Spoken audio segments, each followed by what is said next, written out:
ভিক্ষা চাওয়ার Ninja technique বের করেছে পাকিস্তান। আইসিসির কাছে তারা ডিমান্ড করেছে 15ই ফেব্রুয়ারি ভারত পাকিস্তান ম্যাচটা তারা খেলবে, তাদের 4টা শর্ত মেনে নিতে হবে। কি কি সেই শর্ত?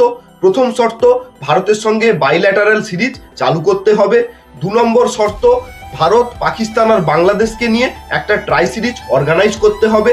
3 নম্বর শর্ত, আইসিসি থেকে তারা যে রেভিনিউ পায় তার পার্সেন্টেজ বাড়াতে হবে।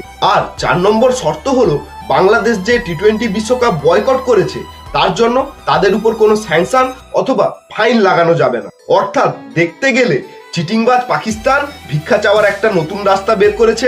ভারতের সঙ্গে যদি বাইল্যাটারাল সিরিজ হয় বা ট্রাই সিরিজ হয়, তাহলে বাংলাদেশ আর পাকিস্তান দুটো বোর্ডই আর্থিকভাবে একটু হলেও উন্নতি করবে।